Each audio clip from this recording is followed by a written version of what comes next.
the morel mushroom. One of the most elusive, exclusive, difficult to find, expensive, most delicious gastronomic species of mushroom on the planet. They're a spring fungi. They're around at the same time as another one of my favorites, St. George's mushrooms. And I'm gonna give you some of the ultimate tips, and we're gonna go and find right now this absolute pinnacle of any forager's handbook, the morel.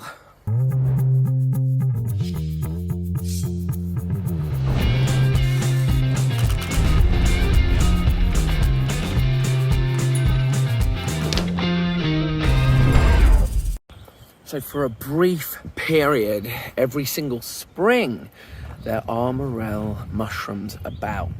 In the UK, they are said to like sandy soils, ash trees, dead elm trees, forest burn sites. And I'm here in this stunning woods, Bluebell Woods in Sussex in England. There's a bunch of ash trees about. Let's see if we can find some. Story about the morel. The late, great Anthony Bourdain, the chef that owns... Anthony Bourdain?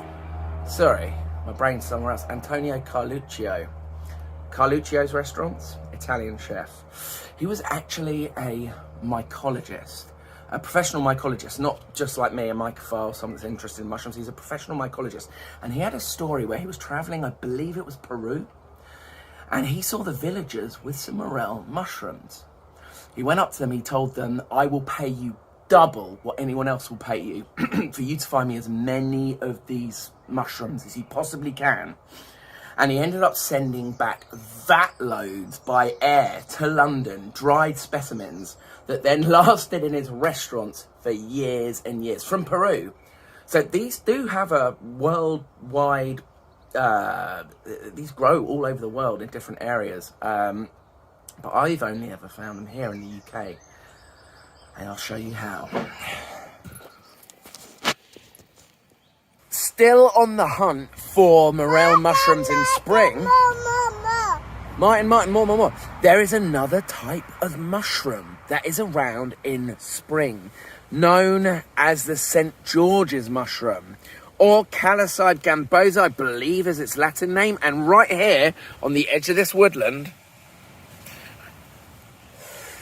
hope you like that camera flip, we have found a perfect specimen.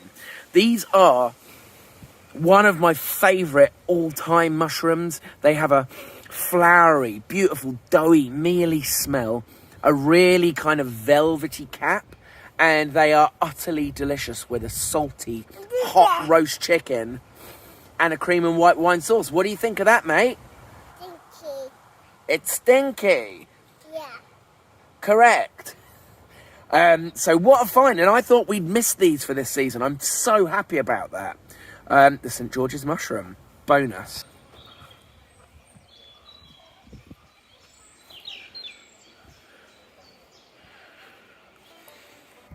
So guys, another premium tip for St. George's mushrooms. If you can get to a field, get up high and look down on the field, during the season, which is around St. George's Day, May in England, if you see little like fairy rings in the grass or dark grass growing higher, go and check it out, because the St. George's mushroom is often growing in that crescent of dark grass. I don't even know if I'm going to post this to YouTube.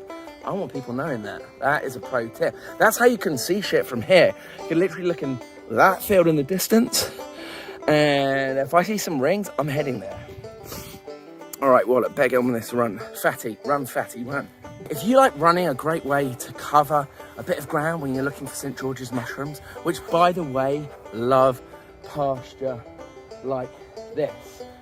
One tip, you better make sure your pasture hasn't been grazed by cattle for time immemorial, because the nitrates they put in the soil to make the grass grow, I found can totally destroy the fungi population. There's fields I used to walk in as a kid. In fact, that one over there, behind this one, that used to produce field mushrooms galore every season, and I haven't seen anything in it for years. They've been grazing cattle there, filling the soil with all sorts. But anyway, if you go for a run, get out for a run, keep your eyes peeled, and I always find stuff running, cover 10 times as much ground. So, no luck this time in the forest. But the reason for this is morels are deeply elusive and have to be honest, I've only ever found them in urban environments. They've sort of moved on from their country dwellings and are found very often in wood chip in urban environments. I say very often, still really hard to find. So, let's take a drive now. We're gonna go 3 hours up north because a mate of mine might have something to show me. Adelaide, I'm so excited. I've flown all the way from Berlin to England during lockdown to see one of the most elusive, elite gastronomic species of fungi on the planet, morels, where are they growing?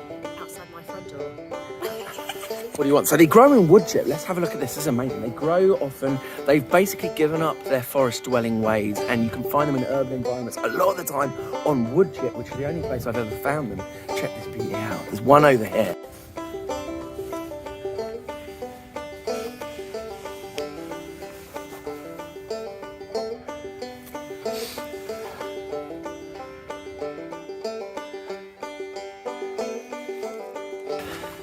One, two, oh, here, 3, 4, 5, 6, 7, 8, 9. Beauty.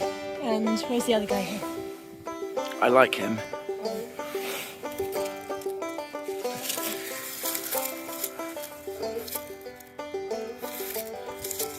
Oh yeah, look at the little pinchies.